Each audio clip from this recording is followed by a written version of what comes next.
Salut à vous tous qui m'écoutez. Aujourd'hui encore, nous allons voir, par la grâce de Dieu, un thème particulier qui est d'actualité. Pourquoi ces phénomènes dans le monde? Que le Seigneur, le Dieu Tout-Puissant, le Seigneur Jésus-Christ nous conduit dans ces passages, car il n'y a que Dieu seul qui connaît toutes choses et qui peut nous aider à comprendre tout ce qui se passe dans ce monde, car c'est lui qui a créé le ciel et la terre. Que sa main puissante nous conduise dans cet enseignement pour comprendre pourquoi il y a tant de phénomènes. Au nom de Jésus, nous avons prié. Amen. Vous allez voir, vous tous qui m'écoutez, vous allez voir que tout récemment, il y a beaucoup de choses qui se passent dans ce monde. Les calamités par-ci par-là, dans les nations, nous voyons les guerres qui est d'actualité et qui continuent toujours.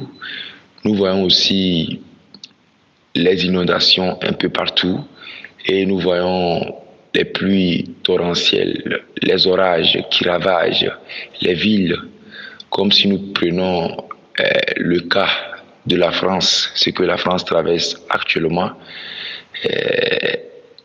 le climat qui n'est pas habituel. Et les Français se demandent pourquoi tant de phénomènes. Si aujourd'hui vous êtes Français, vous allez obtenir la réponse. Pourquoi il y a tant de phénomènes qui se passent en France? Pas seulement en France, la guerre entre la Suisse et l'Ukraine et tous les tremblements de terre, des phénomènes volcaniques.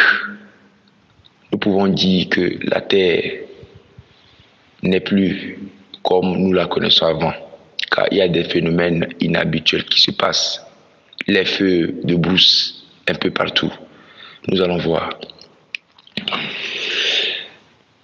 D'abord, vous qui m'écoutez aujourd'hui, vous devez savoir une chose. Il y a ceux qui se disent qu'ils sont les athées. Aujourd'hui, un athée, c'est quelqu'un qui ne croit pas en une divinité, c'est-à-dire qu'il ne croit pas qu'il existe Dieu. Donc les athées disent qu'il n'y a point de Dieu. Voilà. Mais lorsque les scientifiques, la majorité qui se disent athées, beaucoup de scientifiques ont démontré que Dieu existe par leur propre thèse. Le monde n'est pas un hasard ou la théorie de Big Bang. La théorie de Big Bang, c'est une théorie satanique qui dit que le monde a été créé du hasard. Vous allez voir que Dieu, pour nous montrer que ce monde a été créé par lui, Dieu nous a laissé ses écritures. La Bible est le livre de Dieu. La Bible s'appelle le livre du commencement et de la création. Le livre du commencement et de la création. C'est le livre de Dieu qui s'appelle la Bible. Le livre du commencement et de la création nous relate les faits exacts. Les faits exacts et vérifiés que nous voyons d'actuel. Donc vous allez voir que lorsque vous prenez la Bible, je ne sais pas si c'est que vous avez déjà lu la Bible ou pas, mais vous allez vérifier parce qu'il y a des preuves que vous allez avoir en lisant la Bible pour pouvoir comprendre exactement les phénomènes qui se passent. Vous allez voir que si c'est que vous n'avez pas une Bible, achetez-vous une Bible pour pouvoir comprendre ces phénomènes. Et je vous conseille cette version. Achetez la version Louis II. Si vous voulez payer une Bible, payez la version Louis II. C'est une version qui est appuyée et certifiée que Dieu nous recommande tous. Version Louis II. Quand vous achetez la Bible version Louis II, la Bible qui est le livre de Dieu ou le livre du commencement et de la création, lorsque vous allez lire Genèse chapitre 1 et le chapitre 2, le chapitre 3 montre comment Dieu a créé le ciel et la terre. Et quand vous lisez là-bas, vous allez voir qu'au commencement, le livre de Genèse commence en disant Je vais lire Genèse chapitre 1, le verset 1, et vous allez voir. Ok. Quand nous lisons Genèse chapitre 1, le verset 1, la Bible dit qu'au commencement, Dieu créa les cieux et la terre. Vous voyez, la Bible, qui est le livre du commencement et de la création. Parce que pourquoi la Bible s'appelle le livre du commencement? Le livre du commencement montre comment ça a commencé et que nous, les hommes, on a été créés. Vous voyez? Donc ce livre, qui est le livre de Dieu, montre exactement l'existence qu'il y a Dieu. Aujourd'hui, toi qui dis qu'il n'y a pas Dieu, mais il y a des choses spirituelles qui se passent. Aujourd'hui, il y a l'œuvre de la sorcellerie, des maladies que les docteurs n'arrivent pas à guérir. Il y a des choses qui dépassent l'homme. Aujourd'hui, quand nous voyons le ciel et la terre, nous savons qu'il y a quelque chose qui est sur la terre. Il y a les anges qui sont là. Il y a les démons qui sont là. Il y a deux forces sur la terre, la force du bien et la force du mal. Voilà. Donc ces deux forces sont gouvernées par deux personnages. La force du bien vient de Dieu et la force du mal vient de Satan. Donc il y a beaucoup de détails dans ce livre qu'on ne pourra pas citer, mais seulement par cette exhortation, ou bien par cet enseignement, ou bien par cet éclairage, vous allez voir, comprendre pourquoi il y a tant de phénomènes sur la terre. Vous allez voir que quand nous prenons le livre du commencement et de la création, qui est la Bible, et vous allez voir que la Bible commence en disant, dans Genèse chapitre 1, le verset 1, en disant « Au commencement, Dieu créa les cieux et la terre. » Aujourd'hui, nous voyons les cieux et la terre. Donc, ce qui nous montre que la théorie de Big Bang est une théorie satanique. Parce que la théorie de Big Bang nie l'existence de Dieu en disant que l'univers a été créé par une explosion. Et dans l'explosion, il a été formé les entités comme les atomes, les molécules, jusqu'à ce que l'homme sorte. L'homme ne passe par les invertébrés comme les algues qui sont dans la mer, et que l'homme est sorti dans la mer et l'homme est devenu un singe. L'homme était à l'étape du singe, et de l'étape du singe, l'homme est devenu un homme. Quand nous allons lire le livre de Dieu, qui est le livre sacré, vous allez voir, la Bible n'est pas un simple livre, mais c'est un livre sacré qui nous reflète les choses réelles. Parce que vous devez savoir, si aujourd'hui vous êtes athée, il y a les choses qui sont au niveau des hommes, les choses qui sont au-delà des hommes. Donc, les choses qui sont au-delà des hommes, ce sont les choses qui sont à la portée de Dieu. Donc, il y a Dieu, parce que nous avons lu le livre du commencement, qui est la Bible, en disant « Au commencement, Dieu créa les cieux et la terre. » Vous allez voir, lorsque vous allez lire Genèse, il y a beaucoup de passages. Donc vous allez voir que là où quand vous lisez Genèse chapitre 1, le verset 14, la Bible dit que Dieu dit qu'il y ait des luminaires dans l'étendue du ciel pour séparer le jour d'avec la nuit. Que ce soit des signes pour marquer les époques, les jours et les années. Vous voyez? Et qu'ils servent de lumière dans l'étendue du ciel pour éclairer la terre. Et cela fut ainsi. 16 dit, Genèse chapitre 1 verset 16 dit, Dieu fit les deux grandes luminaires. Écoutez bien ce passage, vous qui dites que vous êtes athée. La Bible dit que Dieu a créé le ciel et la terre quand on a lu Genèse chapitre 1, le verset 1. Maintenant, on est au niveau de Genèse chapitre 1, le verset 16. La Bible dit que Dieu fit les deux grandes luminaires. Le plus grand luminaire pour présider le jour. Le plus petit luminaire pour présider la nuit. Il fit aussi les étoiles. Vous qui vous dites que vous êtes un athée, la Bible dit que Dieu fit les deux grands luminaires. Le plus grand luminaire pour présider le jour. D'abord, comprenons ça. Aujourd'hui, quels sont les plus deux grands luminaires que nous avons? Les deux luminaires que nous avons. Et quel est celui qui préside le jour? Nous avons le soleil. Les scientifiques ont démontré que le soleil, c'est l'astre, ou bien c'est l'élément parmi les choses que nous voyons dans l'étendue qui est vaste. Donc le soleil est la plus grande luminaire qui préside le jour. Vous voyez que cela démontre que Dieu est là. Et l'autre astre qui préside la nuit, c'est quoi? C'est la lune. Vous voyez que cela montre que Dieu est là. Et les étoiles. Donc quand vous lisez Genèse chapitre 1 verset 16, la Bible dit que Dieu fit les deux grands luminaires. Le plus grand pour présider au jour, nous voyons que c'est le soleil qu'on voit. Et le plus petit luminaire pour présider la nuit, nous voyons que c'est la lune qu'on voit. Et la Bible dit, il fit aussi les étoiles. Toi qui te dis athée, que tu ne crois pas que Dieu existe, est-ce que tu ne vois pas le ciel et la terre? Est-ce que tu ne vois pas le ciel au-dessus de toi? Est-ce que tu ne vois pas la terre sur laquelle tu es? Est-ce que tu ne vois pas le soleil qui préside au jour? Est-ce que tu ne vois pas la lune qui préside la nuit? Est-ce que tu ne vois pas les étoiles? Tout ça montre que Dieu, c'est Dieu qui est l'auteur de la création. Ce n'est pas la théorie de Big Bang. Le monde ne vient pas du hasard. Si je prends le temps d'expliquer ces choses, vous qui les connaissez, patientez. Parce que ce n'est pas tout le monde qui connaît ça. Puisqu'il y a les athées doivent savoir qu'il y a Dieu qui a créé les cieux et la terre et tout ce qui renferme. Maintenant, quand vous lisez maintenant la création de l'homme, donc quand vous continuez, je ne peux pas lire tout. Toi qui dis que tu es un athée, il faut t'acheter une Bible et lis-la et tu vas comprendre. Quand nous lisons Genèse chapitre 1, le verset... Et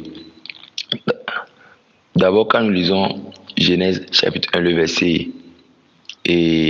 26, quand Dieu a créé beaucoup de choses, comme les arbres, les animaux, quand vous lisez Genèse chapitre 1, verset 26, c'est là-bas que ça parle de la création de l'homme. Puis Dieu dit, Genèse 1, verset 26, puis Dieu dit, faisons l'homme à notre image, selon notre ressemblance, et qu'il domine sur les poissons de la mer. Aujourd'hui, toi qui te dis que tu es athée, est-ce que tu ne domines pas sur les poissons? Aujourd'hui, c'est parce que Dieu nous a donné la domination qu'on peut pêcher un poisson dans la mer pour le manger. Sur les oiseaux du ciel, est-ce que toi tu ne domines pas sur les oiseaux? Toi qui te dis athée, sur les bétails, est-ce que tu n'as pas la force de tuer un animal? Sur toute la terre. Donc, la Bible dit que puis Dieu dit, faisons l'homme à notre image, selon notre ressemblance, et qu'il domine sur les poissons de la mer, sur les oiseaux du ciel, sur le bétail, sur toute la terre, et sur tous les reptiles qui rampent sur la terre. 27 dit, Dieu créa l'homme à son image. Il créa à l'image de Dieu. Il créa l'homme et la femme. Vous voyez, la Bible dit que Dieu créa l'homme et la femme. Vous voyez, ce qui montre que la théorie de Big Bang, c'est une théorie fausse, satanique, qui amène l'homme à penser qu'il vient du hasard.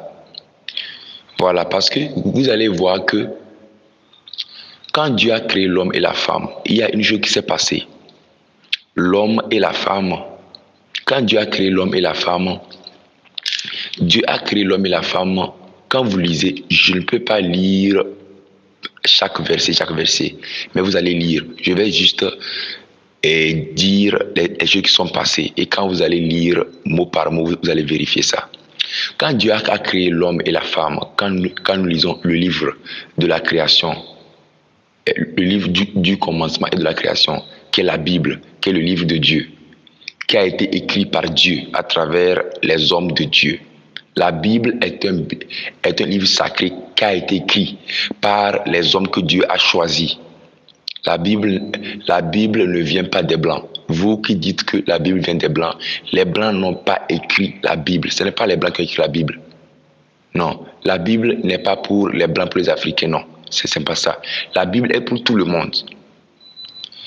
La Bible a été écrite par Dieu à travers les hommes de Dieu. Ne dites pas que ce sont les Blancs qui ont amené qui ont écrit la Bible. La Bible n'a pas été écrite par les Blancs. C'est vrai, dans la publication, surtout les Africains ont ce concept que les Blancs ont amené la Bible pour tromper les Africains. Voilà. Et que les Africains n'évoluent pas à cause des Blancs. N'ayez pas cette conception. La Bible est vraie.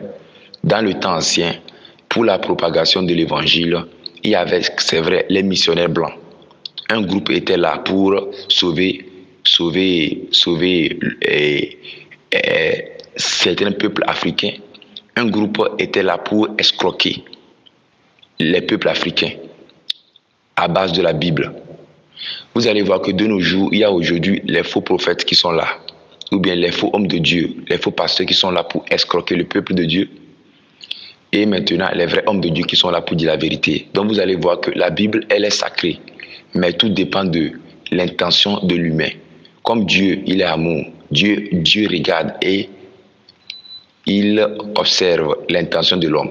C'est à cause de ça, ceux qui s'hasardent à prendre la Bible, à prêcher pour escroquer les gens, ou bien à dire des choses qui n'est pas bibliques. Prenez garde, car un jour, vous allez rendre compte à Dieu. Donc, comme je vous disais, tout ce que nous avons lu montre que la Bible, que l'univers que nous voyons a été créé par Dieu. Les cieux et la terre et l'homme a été créé par Dieu. Quand nous lisons Genèse chapitre 1, le verset 26-27, Dieu créa l'homme à son image. Quand nous lisons Genèse 1, chapitre 27, Dieu créa l'homme à son image. Il le créa. Il créa à l'image de Dieu. Il créa l'homme et la femme. Donc dans la suite de la création, vous allez voir que Dieu avait donné une loi à l'homme et à sa femme, de ne pas manger le fruit, l'arbre de la connaissance du bien et du mal. Le jour qu'ils mangeront, ils mourront. Et l'homme et la femme n'ont pas obéi. Ils ont mangé l'arbre de la connaissance du bien et du mal. De ce jour qu'ils ont mangé l'arbre de la connaissance du bien et du mal, la terre n'est plus comme avant. C'est là-bas qu'a commencé la souffrance. Avant, l'homme n'avait pas besoin de travailler. L'homme n'avait pas besoin de travailler pour trouver le pain quotidien. Mais quand l'homme a péché, l'homme est soumis au travail. L'homme a commencé par travailler. C'est à cause de ça, quand vous allez lire Genèse chapitre 1, 2, 3, vous allez voir qu'il y a un passage qui dit que tu mangeras à la sueur de ton front. Voilà, donc Dieu a dit à l'homme quoi, puisque tu as écouté ta femme, tu mangeras à la sueur de ton front. Maintenant, c'est là-bas que ça a commencé. Et que vous allez voir que nous les hommes, nous avons commencé par travailler. Maintenant, vous allez voir que dans les décennies, vous qui n'avez jamais lu la Bible, quand vous allez commencer par lire Genèse chapitre 1, le 2, le 3, vous allez voir que il y a eu une chose qui s'est passée. Vous allez voir que quand vous allez lire Genèse chapitre 1, 2, le 3, et lire le 4, lire le 5, et lire le 6, lire le 6, et lire le 7 et le 8, vous allez voir que lorsque Adam et Ève, ils ont péché, qu'est-ce que le péché? Le péché, c'est le non-respect de la parole de Dieu. Par exemple, Dieu a dit à Adam et Ève de ne pas manger cet arbre. Dieu avait créé tous les arbres comme nourriture, mais il avait donné un ordre, ou bien une loi liée à sa parole pour dire que cet arbre en question, c'est un arbre particulier, il ne faut pas le manger. Vous voyez, il ne faut pas manger cet arbre. Mais l'homme et la femme ont désobéi, ils ont mangé cet arbre. Maintenant, quand ils ont mangé cet arbre, c'est là-bas que le péché est rentré et que les hommes ont commencé par travailler. Et lorsque le péché est rentré, vous allez voir que dans la suite, il y a eu les premiers enfants de Ken et de Adam, qui est le premier homme, et Ève, c'était Ken avec Abel. Donc vous allez voir que à cause du péché, Ken a tué son frère Abel. Ken a tué son frère Abel, ou bien il a commis le meurtre. Donc vous allez voir que dans la suite des temps, vous allez voir que quand vous lisez Genèse chapitre 6, vous allez voir qu'arrivé un temps, il y a eu les hommes qui se sont multipliés. La race humaine a été multipliée. Ici, je suis en train de vous parler des choses antiques et qui est encore d'actualité. Parce que nous avons commencé par lire le livre du commencement. Comment ça a commencé jusqu'à de nos jours, pourquoi nous vivons ces phénomènes. Donc, le message en question est en train de passer. Il faut comprendre déjà comment le monde a été créé dès l'origine, avant de comprendre pourquoi il y a des catastrophes. Donc, il faut comprendre l'origine du monde. L'origine du monde vient de Dieu. Et maintenant, nous allons comprendre pourquoi il y a des catastrophes, des phénomènes inhabituels comme la pluie, les orages qui se passent en France, les guerres. Vous allez comprendre pourquoi. Donc, c'est dans cet aspect que si aujourd'hui, toi qui dis que tu es athée, tu ne pourras jamais comprendre. Parce que ce sont les choses spirituelles, les choses de Dieu qui ont été écrites, qui nous montrent. Donc, c'est à cause de ça que j'ai pris le temps d'expliquer à toi qui dis que tu es athée, de comprendre que le ciel a été créé par Dieu. Le ciel et la terre a été créé par Dieu. Et que c'est pas la terre de Big Bang. Que l'homme et la femme viennent de Dieu. C'est pas l'homme vient du singe, non. C'est archi faux. Donc, vous allez voir que quand vous lisez Genèse chapitre 6, vous allez voir qu'arrivé un temps, les hommes ont commencé par pécher. Les hommes ont commencé par pécher. Quand l'homme a commencé par pécher, qu'est-ce que Dieu avait fait? Dieu avait détruit la race humaine. Dans les premiers âges, Dieu avait détruit la race humaine par le déluge. C'est à cause de ça, souvent, on parle de l'histoire de Noé. Toi qui dis que tu es athée, prends garde. Donc, dans le temps ancien, lorsque les hommes ont commencé par pécher, le péché, c'est tout ce qui n'est pas bon. C'est-à-dire que, par exemple, le vol, le mensonge, la criminalité, tout ce qui est méchanceté. C'est ça qu'on appelle le péché, ou bien le non-respect de la parole de Dieu. Nous savons que Dieu est amour. Dieu est amour, mais il est justice. Dieu est amour et il est justice et il punit ceux qui commettent l'iniquité. Donc c'est à cause de ça, dans le temps ancien, Dieu ne supporte pas le mal. C'est à cause de ça, Dieu, tous les hommes qui péchaient. Le péché, c'est quoi? J'ai parlé plus haut. Le péché, c'est le non-respect de la parole de Dieu. C'est le non-respect de la parole de Dieu. Pourquoi Dieu a mis sa parole? Dieu a mis sa parole pour que nous vivons en harmonie. Par exemple, Dieu est amour et Dieu nous demande de nous aimer les uns les autres. Dieu est amour, Dieu nous demande de nous pardonner les uns les autres, de ne pas s'envier les uns les autres, de ne pas nous opprimer les uns les autres, de ne pas être orgueilleux, de ne pas être vantard, de ne pas être criminel. Toute la parole de Dieu, c'est pour que nous vivons en harmonie. Dieu nous demande de nous aider les uns les autres. Vous allez voir que sur la terre, quelqu'un a beaucoup d'argent. Il a beaucoup d'argent, beaucoup de maisons, mais il n'aide pas son prochain. C'est la méchanceté. Ou bien quelqu'un, il est en train de mourir sur le lit d'hôpital. On lui dit qu'il n'a qu'à donner l'argent. Forcément d'abord, sinon on ne peut pas le guérir. Donc cela veut dire que l'homme sur la terre peut mourir à cause du manque d'argent. Vous voyez? Donc nous avons priorisé l'argent et nous avons laissé l'humanité. C'est-à-dire que ce qui rend l'homme. L'homme est un être qui doit être animé par l'humanité. C'est-à-dire que nous devons avoir les émotions de compassion, de miséricorde, d'aider notre prochain qui souffre ou bien qui est dans le besoin chronique. Quand nous ne le faisons pas, c'est contraire à l'amour, parce que Dieu est amour. C'est contraire à l'amour. Et ces actes, Dieu punit ça, parce que c'est ça qu'on appelle la méchanceté. La méchanceté, c'est le péché, quand nous faisons les trucs abominables. Voilà. Voilà. Donc vous allez voir que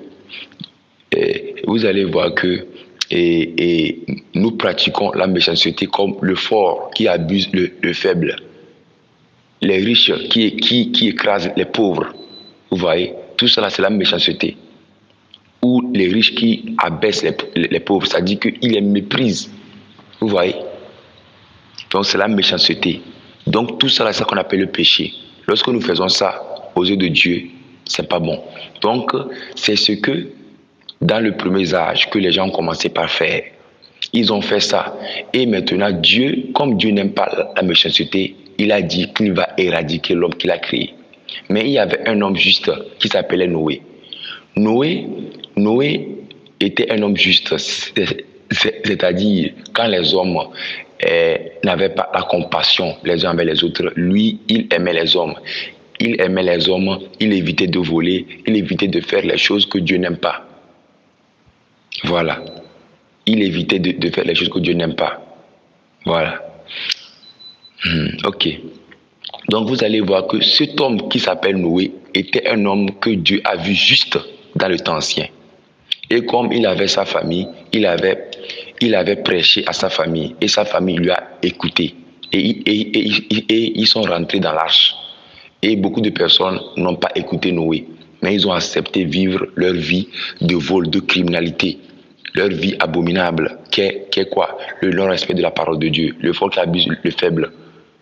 Celui qui a beaucoup de richesses, d'argent, n'aide pas le pauvre, la méchanceté.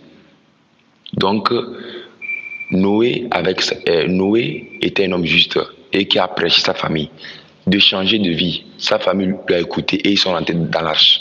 Les autres n'ont pas écouté. Et qu'est-ce qui s'est passé? Dieu a fait pleuvoir une pluie torrentielle sans stop, sans arrêt, pendant 40 jours, 40 nuits. Donc pendant 40 jours, 40 nuits, dans le temps ancien, Dieu a fait pleuvoir 40 jours, 40 nuits, une pluie abondante, tellement que l'eau s'est élevée au-dessus des montagnes. Et toutes les montagnes les plus hautes, l'eau s'est élevée comme 15 coudées. 15 coudées, si c'est qu'on calcule, bon, je peux donner, bon, c'est pas que, en fait, ça dit que l'eau s'est élevée. Par exemple, nous savons que dans le monde, on dit que le mont le plus élevé, il y a les monts sur la terre comme le mont Kilimanjaro,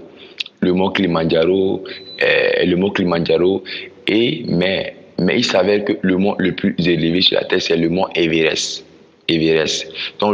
Donc le sommet le plus élevé dans les montagnes, c'est le mont Everest. S'il y a une autre montagne qui est d'actualité, bon, je ne sais pas, mais bon, c'est le mont Everest que nous connaissons actuellement. Donc l'eau s'est élevée au-dessus du mont Everest. Vous voyez? C'est élevé. Donc on peut dire que l'eau qui s'est élevée, il y a tous les gratte-ciel, ou bien toutes les constructions d'hôtels, de gratte-ciel, l'eau a couvert, élevé, tellement que sur toute la terre, il n'y a pas une verdure ou bien un espace, c'est l'eau seulement. C'est l'eau seulement. On peut dire que toute la terre a été couverte d'eau. Il n'y a pas un espace que Dieu a laissé. C'est parce qu'il est Dieu. Donc, il a plus seulement que 40 jours, 40 nuits, et l'eau s'est élevée. Et si aujourd'hui, ces phénomènes nous arrivent, comme les inondations, les grêles, Dieu ne change pas. Dieu est en train, à cause de nos péchés, à cause des péchés que les habitants de la terre commettent, il y a ce qu'on appelle le jugement. Et nous sommes dans le jugement. C'est à cause de ça qu'il y a ces phénomènes. Nous allons décrire encore certains éléments. Voilà. Donc certains éléments. Voilà.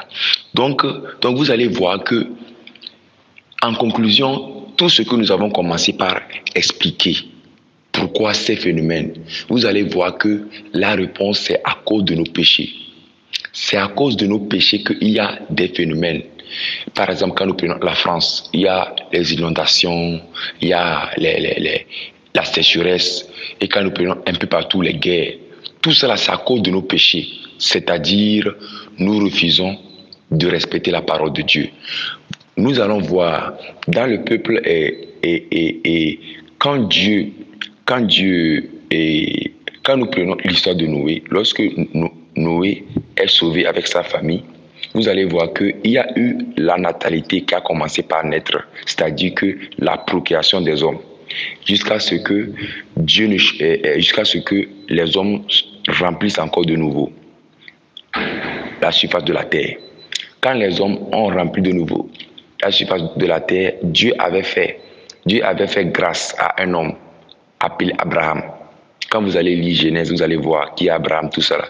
Donc Abraham était un homme que Dieu avait fait grâce. Il était un homme que Dieu avait fait grâce. Quand Dieu a fait grâce à Abraham, Abraham était un homme qui n'avait pas d'enfant. Et Dieu a fait grâce, il a eu un enfant qui s'appelle Isaac.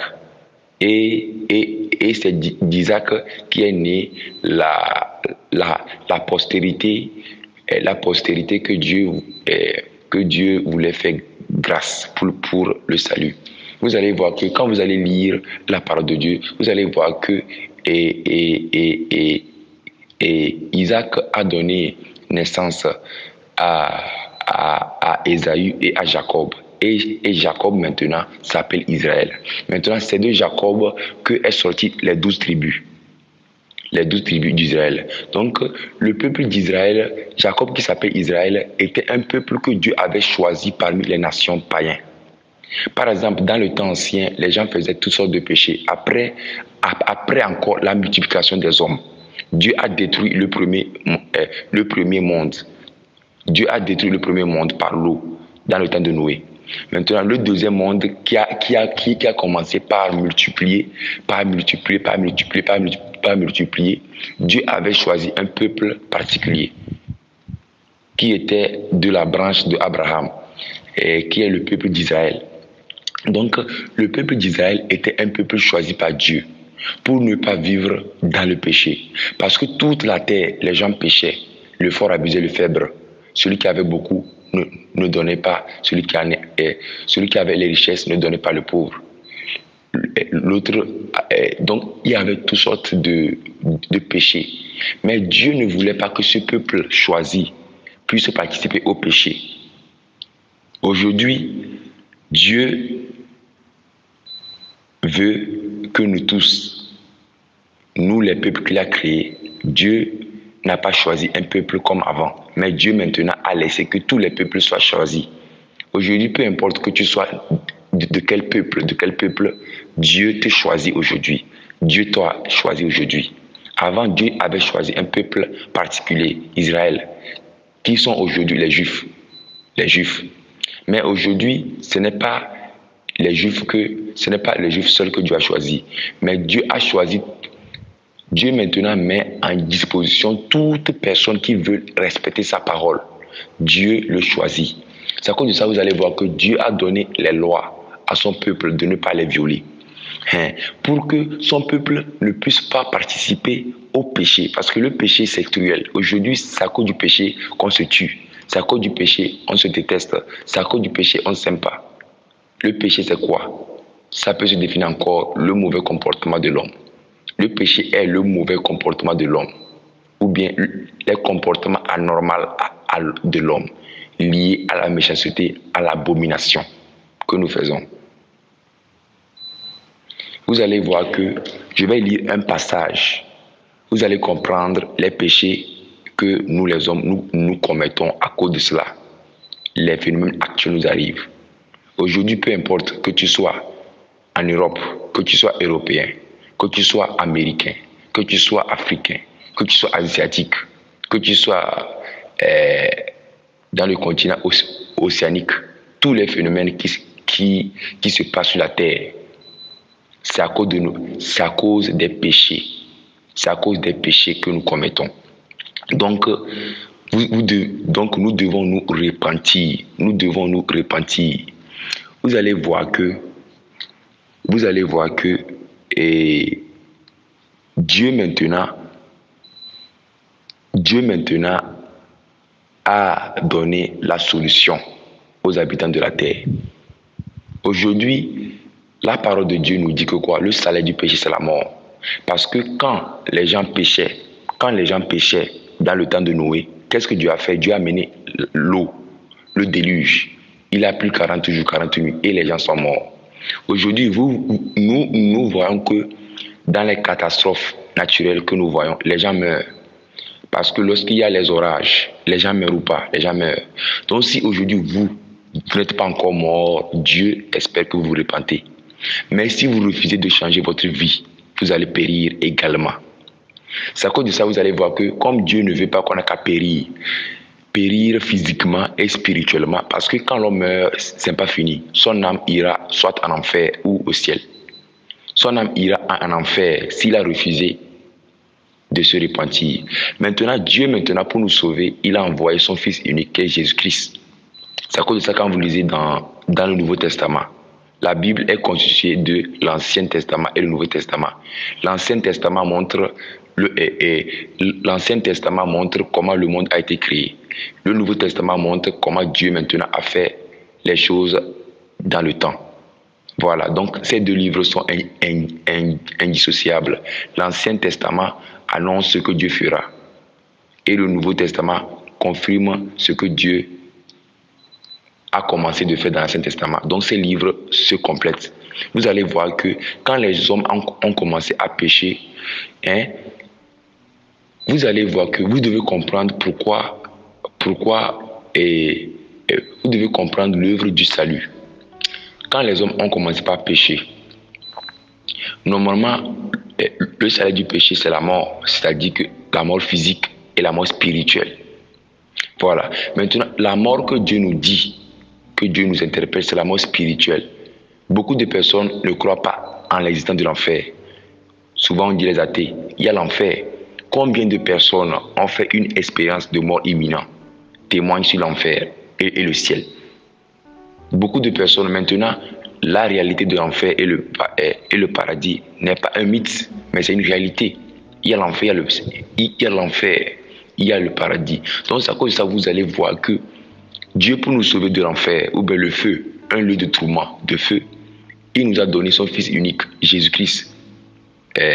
Son Fils Jésus-Christ, quand vous lisez dans le Nouveau Testament, Jean 3, verset 16, la Bible dit que Dieu a tant aimé le monde qu'il a donné son Fils unique, afin que quiconque croit ne périsse point, mais qu'il ait la vie éternelle. Aujourd'hui, pour avoir le salut, le pardon de ses péchés, si c'est que tu reconnais que tu es une personne qui fait les choses que Dieu n'aime pas, et la Bible dit que quoi? Nous tous, on a péché. C'est sur le chemin de Dieu qu'on devient bon, quand on se repent. La repentance, c'est l'engagement de changer sa vie. Aujourd'hui, si c'est que tu es dans les péchés que Dieu n'aime pas, tu périras. Tu périras après ta mort dans le feu éternel. Donc c'est à cause de ça aujourd'hui, si c'est que tu veux marcher avec Dieu, si c'est que tu veux être sauvé, donne ta vie à Jésus-Christ. Jésus-Christ, c'est lui qui est venu à la croix. Il est mort et ressuscité pour nos péchés, afin que quiconque croit à lui ait la vie éternelle. Vous voyez? Vous voyez? Donc aujourd'hui, pour avoir la vie éternelle, crois en Jésus-Christ. Crois en Jésus-Christ pour échapper à tous les phénomènes qui se passent sur la terre. Crois en Jésus-Christ, parce que Dieu est en train de punir les péchés des habitants de la terre. Que tu sois américain, européen, crois en Jésus-Christ. Que tu sois africain, crois en Jésus-Christ. Abandonne ce que Dieu n'aime pas. Abandonne ce que Dieu n'aime pas. Abandonne ce que Dieu n'aime pas. Nous allons continuer l'enseignement dans la deuxième section pour comprendre encore pourquoi tant de phénomènes. Si vous avez des questions, voilà mon numéro. Plus 228 70 34 99 24. Plus 228 70 34 99 24.